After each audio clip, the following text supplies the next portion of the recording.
Hello hello hello hello hello అందరికీ నమస్కారం. ఎలా ఉన్నారు? బాగున్నారు కదా?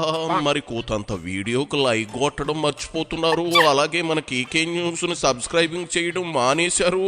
ఇదిగో మీరు ఈ వీడియో చూస్తున్నారే కానీ ఇప్పటి వరకు చాలా మంది సబ్స్క్రైబింగ్ చేసుకోలేదని యూట్యూబ్ బాబాయ్ ఉత్తరాల మీద ఉత్తరాలు రాసేస్తున్నాడు. కనుక మీరు కేకే న్యూస్ని ఎవరైతే సబ్స్క్రైబింగ్ చేసుకోలేదో కూతంత చేసుకునే పనిలో ఉండండి. అలాగే రచ్చబండలోకి వచ్చే సెలబ్రిటీ ఎవరో చూసే పనిలో ఉంటాను. మీరు నన్ను ఎంకరేజ్మెంట్ చెయ్యాలి అనుకున్నప్పుడు ఒక లైకు సబ్స్క్రైబింగు నా మొహాన్ని పడేస్తే మరి ఇంత ఉల్లాసంగా నేను చేసే అవకాశం ఉంటుంది. ఇగో ఎవరు బాబు?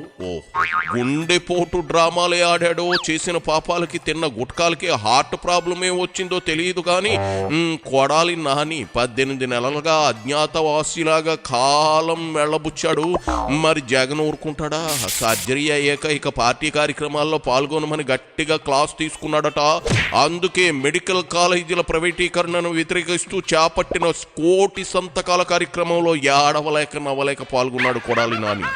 ఒకప్పుడు కేర్లెస్ యాటిట్యూడ్ రొమ్ము విరుచుకుని తిరిగిన కొడాలి ఇప్పుడు డైపర్ వేసుకుని స్కూల్ పిల్లాళ్లాగా నీరసం ముఖంతో వంగిపోయి తిని పడేసిన గుట్కా ప్యాకెట్లా మారిపోయాడు.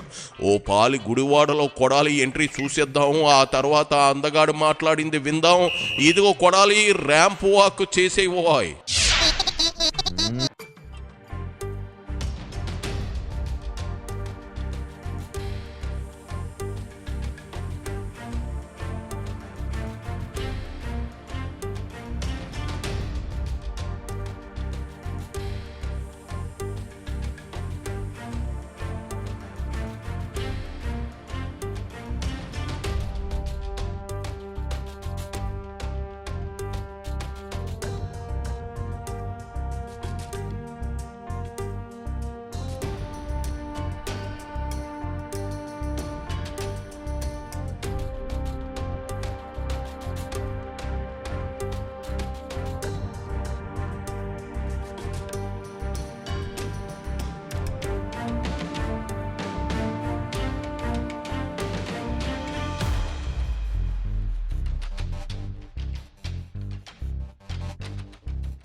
ఓరు ఓరు ఓరు ఓరు కొడాలి చీకేసిన తాటి పండులాగా గెటప్ ఏంది, ఆ సెటప్ ఏంది?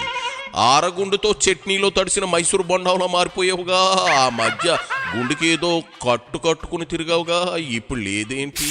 అంటే నువ్వు ఆ గుండెపోటు డ్రామా నుంచి పూర్తిగా బయటకు వచ్చినట్లేనా? ఇక పోలీసు బాబాయిలకు చేతి నిండా పని, లాఠీలకు అవధం రాసి రెడీగా పెట్టుకోవాలంటావు అంతేనా? ఏందేంది నీకు సంతకం పెట్టడం కూడా వచ్చా? ఒట్టి నిషానీగాడివి అనుకున్నానే. 3వ క్లాసుకి సంతకం నేర్చుకున్నావా? నాకు తెలిసి కేవలం సంతకమే నేర్చుకుంటావు అంతే కదా. ఏం తెలుసని సంతకం పెడుతున్నావు? నువ్వేమైనా శంకర్ దాదా MBBS లో మెగాస్టార్ ని అనుకున్నావా? దాదాగిరి చేసి MBBS పూర్తి చేయాలనుకుంటున్నావా? ఏంది అంత సీన్ లేదు కదా. నువ్వు ఇప్పుడు ప్లాట్ఫామ్ స్టార్వి, గుడివాడలో చల్లని రూపాయివి. అది సరే, ఊరకే ఫోటోలకు ఫోజులైనా మీడియాతో మాట్లాడేది ఏమైనా ఉందా? అసలు ఆ దమ్ముందా? వైఎస్ జగన్మోహన్ రెడ్డి గారు ముఖ్యమంత్రి అయిన తర్వాత ఎప్పుడూ లేనటువంటి విధంగా గ్రామాల్లో కానీ పట్టణాల్లో కానీ ఉన్నటువంటి పేద విద్యార్థులు మెడిసిన్ చదువుకోవాలన్నటువంటి మంచి సంకల్పంతో 17 మెడికల్ కాలేజీలని డిజైన్ చేసి దాంట్లో 5 మెడికల్ కాలేజీలని ప్రారంభించి ఇంకొక 5 మెడికల్ కాలేజీలని నెక్స్ట్ సంవత్సరం అంటే 2024 ఎన్నికలు అయితే 25లో వాటిని ప్రారంభించడానికి సిద్ధంగా పెట్టినటువంటి హాస్పిటల్స్ అన్ని కానీ కాలేజీలతో పాటు హాస్పిటల్స్ కూడా ఉంటాయి. వీటన్నిటినీ ప్రైవేటీకరణ చేయాలన్నటువంటి ఒక దుర్మార్గపరమైన ఆలోచనతో చంద్రబాబు నాయుడు కూటమి ప్రభుత్వం ప్రయత్నం జరుగుతుంది. ఓసోస్ నీ వాయిస్లో బేస్ తగ్గిపోయిందిగా కొడాలి, అంటే గట్టిగానే భయపడ్డావన్నమాట. చల్లని కాసు సౌండ్ చేయలేదంటే ఏమో అనుకున్నా, నేను చూస్తే ఇట్టే అర్థం అవుతుందిలే. ఏందేంది జగన్ 17 మెడికల్ కాలేజీలు పూర్తి చేద్దాం అనుకున్నాడా? 5 చేసేసాడా? మిగిలిన సమయంలో ఏం పీకాడు? పబ్జీ ఆడుకున్నాడా? నీతో కూర్చుని క్యాష్నో ఆడాడా? సిగ్గుందా? ఇప్పుడు వచ్చి పేద విద్యార్థులు అంటూ వాగుతా ఉన్నావు, నీకు ఇప్పుడు గుర్తొచ్చారా వాళ్ళు? అయినా నీకు పీపీపీ మోడల్ అంటే ఏంటో తెలుసా? నువ్వు ఎర్రి పుష్పంగాడివి, నీకేం తెలుస్తుంది? జగన్కే తెలియక ప్రైవేటీకరణ అంటూ ఉత్తుత్తి ఉద్యమాలు చేస్తూ ఉన్నాడు. ఆయన మాత్రం బయటకు రాడు. ఆ 1 కోటి సంతకాల్లో ఆయన సంతకం ఉండదా? అవసరం లేదా? ఓకలో ఈకలా మారిపోయాడా ఏంది? ఆ ప్రయత్నాలను అడ్డుకోవడానికి జగన్మోహన్ రెడ్డి గారు అనేక విధాలుగా మరి ప్రజల తరఫున, ప్రజల కోసం, ప్రజలతో కలిసి పోరాటం చేయాలని చెప్పి మరి ఆయన నిర్ణయం తీసుకోవటం, ఆ నిర్ణయానికి అనుగుణంగా వైఎస్ఆర్సీపీ నాయకులు కానీ, కార్యకర్తలు కానీ, శ్రేణులు కానీ, ప్రజలు కానీ పెద్ద ఎత్తున మద్దతు పలికారు. ఇప్పటికైనా ఈ దుర్మార్గమైనటువంటి ఆలోచనని విరమించుకోవాలని చెప్పి కూటమిలో ఉన్నటువంటి చంద్రబాబు నాయుడికి, పవన్ కళ్యాణ్కి ఇద్దరు కూడా విజ్ఞప్తి చేస్తారు. తప్పకుండా పేద ప్రజల కోసం ఏదైతే కాలేజీలని జగన్మోహన్ రెడ్డి గారు ప్రారంభించారో వాటిని పేద ప్రజలకే అందేటట్టు ప్రభుత్వమే ఆ కాలేజీలని నడిపేటట్టు చర్యలు తీసుకోవాలని చెప్పి ప్రభుత్వాన్ని కోరుతున్నాను. అదేవిధంగా జగన్మోహన్ రెడ్డి గారి 1 కోటి సంతకాలు సేకరించి ఆయనకి పంపిస్తాము. ఆయన గవర్నర్కి అందిస్తారు. పైన ఉన్నటువంటి కేంద్ర ప్రభుత్వం కూడా ఈ ప్రభుత్వానికి మద్దతు ఇస్తుంది కాబట్టి వాళ్ళు కూడా జోక్యం చేసుకుని ఈ కార్యక్రమాన్ని ఇక్కడతో ఫుల్ స్టాప్ పెట్టాలని చెప్పి నేను కోరుకుంటున్నాను. ఏందేంది ఏం కూసావు? చంద్రబాబు పవన్ కళ్యాణ్ వాళ్ళేదో నీ క్లాస్మేట్స్ అన్నట్లు ఏకవచన ప్రయోగం ఏంది అంట. క్లాస్మేట్ అవడానికి నీకు చదువు లేదు కదూ. చంద్రబాబు గారు, పవన్ కళ్యాణ్ గారు అనాలి. జగన్ని జగన్ రెడ్డి అనుకో, జగ్లక్ అనుకో, లేదా తొగ్లక్ అనుకో, మాకేం సంబంధం లేదు. అయినా బాగానే మారిపోయావులే.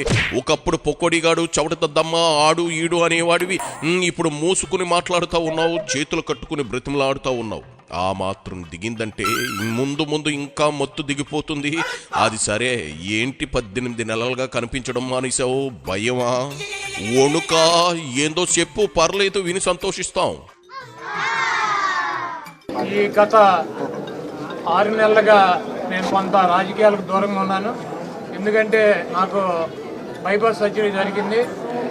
దానికోసం ఒక 6 నెలలు రెస్ట్ తీసుకోవాలని చెప్పి డాక్టర్లు చెప్పడం జరిగింది. దాని ప్రకారం 6 నెలలు కంప్లీట్ అయింది. అయితే ఇంకొక 6 నెలలు ఇటువంటి ప్రోగ్రాంలో పాల్గొంటాను తప్పకుండా. ఆ తర్వాత మరి ఎప్పటిలాగా ప్రజా ఉద్యమాల్లో కూడా రోడ్డు మీదకి వచ్చి ప్రజల తరఫున ఫైట్ చేస్తామని చెప్పి, ఈ రాష్ట్రంలో జరుగుతున్నటువంటి అనేక అవకతవకలు కావచ్చు, అనేక రకాలైనటువంటి అక్రమాలు, వేధింపులు, వీటన్నిటినీ కూడా ఎదుర్కొని నిలబడి వైఎస్ఆర్సీపీ జెండాని మళ్ళీ జగన్మోహన్ రెడ్డి గారిని ముఖ్యమంత్రిని చేయడానికి మాకు శక్తి వంచనలను కృషి చేస్తాను. ఏందేంది 6 నెలలుగా కనిపించడం లేదా? అదేంది 18 నెలలుగా నువ్వు మాట్లాడిందే లేదుగా కొడాలి. నువ్వు కంప్లీట్గా ఆరోగ్యవంతుడిగా మారిపోయానని సర్టిఫికేట్ తీసుకో చాలు, పోలీసులు ఏం చేయాలో చేస్తారు. అక్కడ అంతా వెయిటింగ్ కదా. నీ ప్రాణమిత్రుడు వంశీని చూసావుగా, అందగాడిగా జైలుకెళ్ళి ముసలోడిగా బయటకు వచ్చాడు. రేపు నీ పరిస్థితి ఏంటో మక్కెలైతే ఎరగదీయడం ఖాయమని నాకు అందిన సమాచారం. చూద్దాం ఏమవుతుందో. మళ్ళీ నీ నోటికి ఎంత తొందరగా పని చెబితే అంత తొందరగా జైలుకెళ్ళడం ఖాయం. రాసి పెట్టేసుకో గుట్కా మట్కా రాజా. ఏంది నీ కోసం వచ్చిన ఆ 10-15 మంది ఓ పాలి నీకు జై కొట్టమను, నేను ఇంకా సెలవు తీసుకుంటా.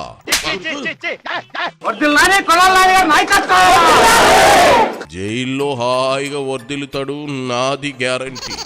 ఈ లోపు ఆరోగ్యం గట్రా బాగా చూసుకో. తర్వాత నీ ఆరాటాలు, పోరాటాలు, ఉద్యమాలు అంటూ రోడ్డెక్కొచ్చు, సరేనా? ఇక ఎళ్ళిరా. ఏంది ఏది ఏమైనా మునపటి స్పీడ్ లేదు, ఆ దూకుడు లేదు, అధికారం లేదు కదా. తగ్గి ఉండాలి. అట్టా చేతులు కట్టుకుని బుద్ధిగా సమాధానాలు చెప్పాలే కొడాలి నాని. చెప్పిన పకోడీ కబుర్లు చాలులే. నిన్ను కటకటాల వెనక్కి తోసేయడానికి నీ గొయ్యి నువ్వే తవ్వుకుంటున్నట్టున్నావుగా. సూపర్, నువ్వు అదే కంటిన్యూ చెయ్యి. ఎళ్ళిరా సోంబేరి నాని, ఎళ్ళిరా. బూతులు సామ్రాటు, వెళ్ళిరా. అయిపోయి